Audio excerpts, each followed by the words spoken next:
certo? A primeira coisa que eu quero falar é o seguinte: a gente tem que ter um texto e que essa pessoa trabalhando no meio de tudo. E isso é para poder servir o nosso modo. Cada bloco 10 minutos para entender. E no final 10 minutos para considerações finais. Certo? A gente precisa de uma dessa.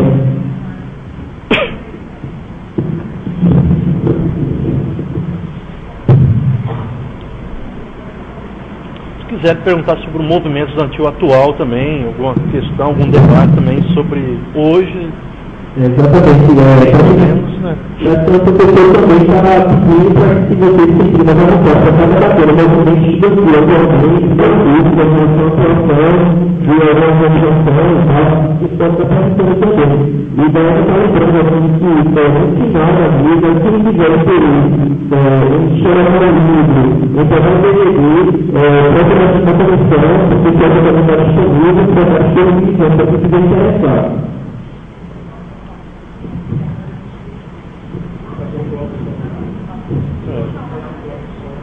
Faz um bloco só. Mas... A gente precisa de uma professor.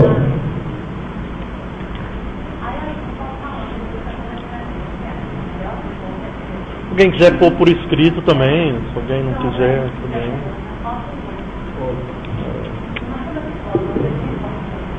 Quem quiser perguntar, eu vou falando, a professora também. Bom dia, a todos e a todas. Meu nome é Luciene, eu sou ativa do Centro Social do período, faço parte do movimento em fundo de pesquisa. Eu queria dar alguns informes, o Thiago falou do plebiscito, que vai ter aqui no CCSA, sobre o Reúne, a gente vai estar realizando quarta e quinta-feira. É importante a participação de todos e todas, que votem. A gente sabe como o Reúne foi aprovado nas universidades federais, qual a reação que teve dos estudantes, por isso teve todas as ocupações de reitoria. E nas cédulas do Reúne vão ter 4 perguntas. Uma delas, só para informar para vocês, é o seguinte: você concorda com o Reúne, um decreto do governo Lula, que, entre outros ataques, acaba com a autonomia das universidades federais e as obriga a dobrar o número de alunos por professor, acabando com o ensino e a pesquisa de qualidade? Essa é uma das perguntas. Então, amanhã é quarta, né? Amanhã e quinta-feira, por favor, todos participantes. Bem, eu queria primeiro, parabenizar a mesa, o professor Otávio, Luiz e a professora Socorro Pérez, que trouxeram excelente disposição a gente, está relembrando aí, a história, não só do movimento estudantil, mas do movimento dos trabalhadores, dos movimentos populares, da luta que teve nesse período de 78, a luta das mulheres, a luta dos negros e das negras, a luta dos homossexuais, a luta dos ambientalistas. Esse período foi um período de muita resistência política, onde teve todos esses atores que participaram aí ativamente como sujeitos históricos e transformaram as suas realidades.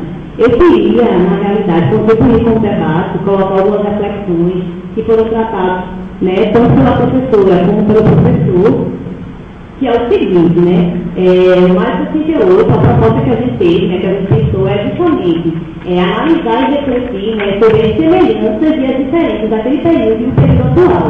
Que a gente possa fazer essa analogia, que a gente possa ter uma apreensão crítica do que foi aquele ano e do que a gente está vivendo hoje. Então, de acordo com a fala do professor Otávio Luiz, que ele trouxe aí toda a luta, fez um resgate histórico do movimento estudantil, ele falou uma questão que eu achei muito interessante, que ele dizia assim, naquela época, existia uma polarização muito forte dos setores de esquerda, são as antagônicas com a ditadura. E aí o movimento estudantil, junto com os outros movimentos, ele era muito claro na cabeça dele, ou a gente é a favor ou a gente é contra. Não existe, a gente que estuda aqui, serviço social, ciências sociais, a gente sabe que não existe neutralidade, e a gente sabe que a gente tem que se posicionar. Então, assim, ou a gente é contra ou a gente é a favor, isso ficou muito marcado. Hoje em dia a gente está vivendo uma realidade bastante peculiar, no mundo e no Brasil. A gente sabe que teve toda mudança aí, né, a reestruturação positiva do capital e a reorganização também do trabalho, e aí os movimentos populares estão inseridos nessa realidade, eles se reorganizam, né, a gente teve a reorganização da classe trabalhadora e também do movimento estudantil. Isso a gente vê hoje é um confusionismo muito grande, né? Houve uma fragmentação também na classe trabalhadora e também no movimento estudantil, e como o professor também se une, né, que aí tem que ter o peso histórico, a gente não joga, né, na nossa do livro, a gente reconhece toda a luta que a UNI travou, mas que infelizmente na atualidade a UNI hoje ela não tem essa posição, né, firme e explícita, né, muito pelo contrário, né, o professor falou aí dos monopólios e a gente está aqui para a gente discutir, debater justamente isso, né. Uma das questões que a UNI coloca é a seguinte, né? A gente não é nem a favor, a gente não é nem contra, né? A gente está aqui na disputa em relação à reforma universitária. Então, assim, eu queria deixar essa reflexão para os estudantes, para ver um momento peculiar que a gente vive hoje, né? A gente está tendo um ataque à autonomia das universidades, a gente está tendo um ataque privatizante da universidade pública. A gente está tendo golpes contra o movimento estudantil, contra toda a classe trabalhadora, nesse período que a gente está vivendo, e nós que temos essa capacidade, consciência crítica, de que lado nós estamos? Será que nós estamos mesmo ao lado dos trabalhadores e do movimento estudantil? É uma reflexão que eu deixo, né? Porque a gente tem que assumir essa responsabilidade. E aí eu queria também fechar, só para conscienciar, já está eu falo muito, desculpa, pessoal. Eu só queria terminar com uma frase para a gente refletir sobre tudo aquilo que eu coloquei, né, sobre esse momento atual que a gente está vivendo. Uma frase que Marx se fala, né, que ele diz assim: não é a consciência que determina a vida, mas é a vida que determina a consciência. Então é a realidade concreta e objetiva que mostra para a gente o que é, de que lado a gente tem que estar. Então eu e acredito que nós que estamos aqui estamos do lado dos estudantes e lutamos pela universidade pública gratuita, mais de qualidade. Se a gente tem essa consciência, a gente tem a consciência de que a gente é contra essa reforma e contra esse projeto secreto do Reino. Obrigada.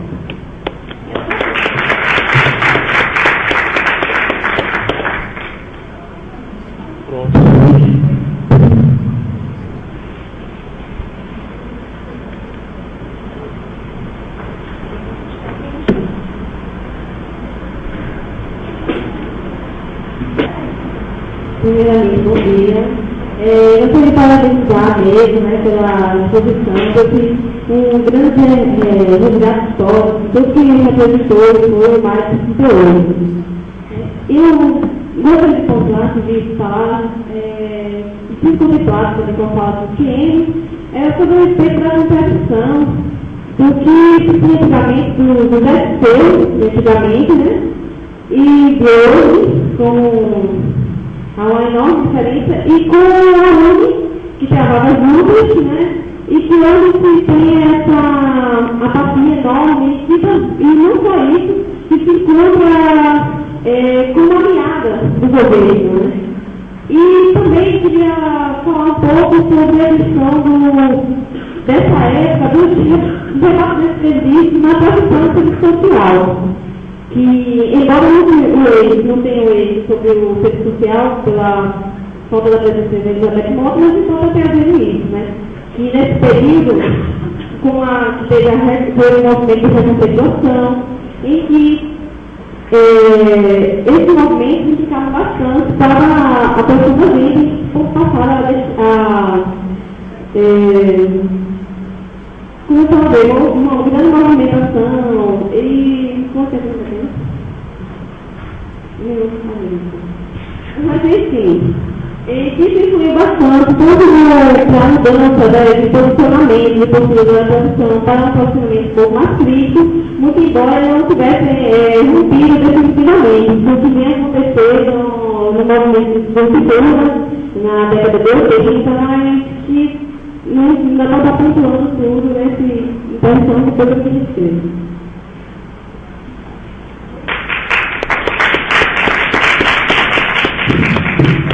Pessoal, estou pensando uma coisa, eu escrevi que estou jornalista. Fala daí mesmo. Fala daí mesmo. Sem formalidade.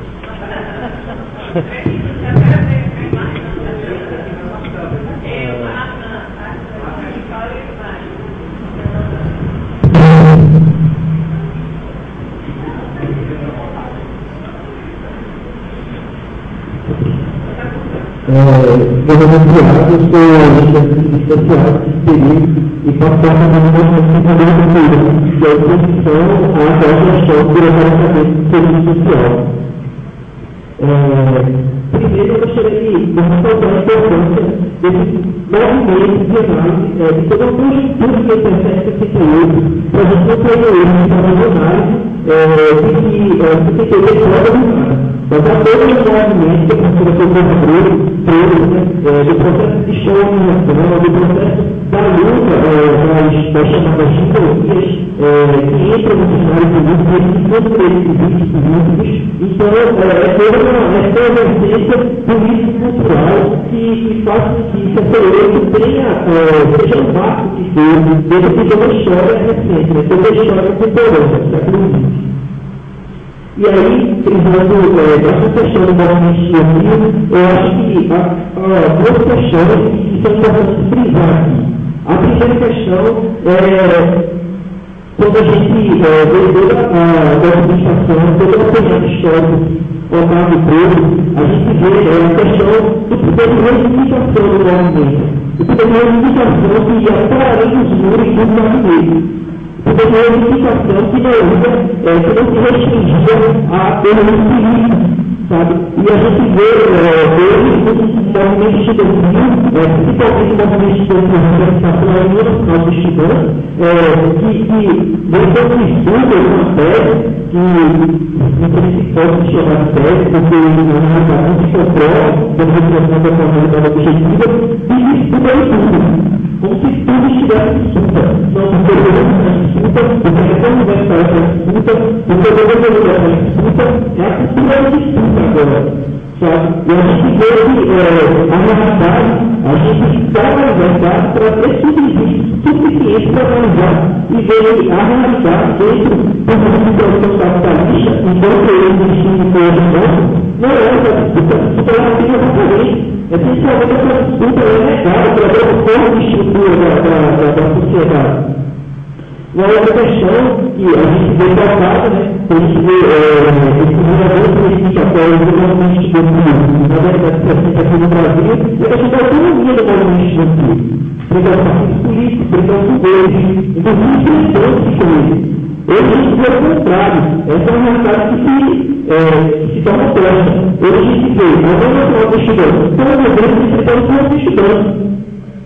O governo das coisas, hoje, está falando para a União Nacional dos Estudantes, vem aqui como presidente, ou vice-presidente, fazer alguma coisa para os estudantes que ocuparam a economia. Hoje é organizado, eles vão bater os estudantes para que o Conselho Universitário aconteça. Então, você não consegue que a União Nacional de disputa, faça por favor. Você não vê a realidade, você não querer chegar. O que é pior que você quer.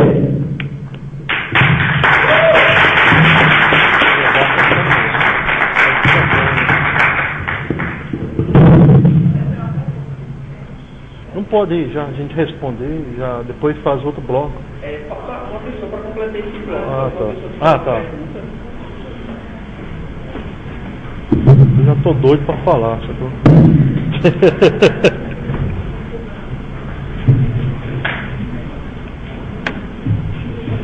Bom dia, meu nome é Diego, eu sou da Serviço Social do 8º período.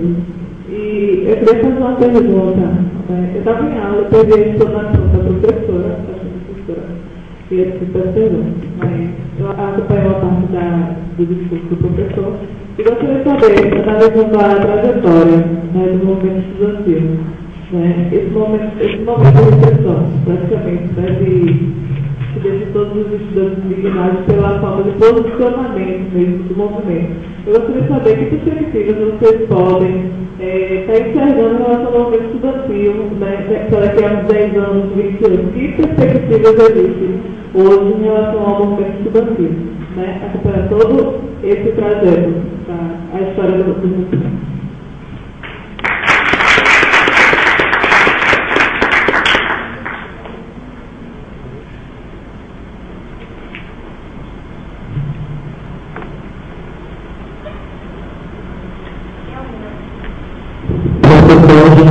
O primeiro bloco, então, quando a gente passa para o bloco 2, 10 segundos, deles. Certo?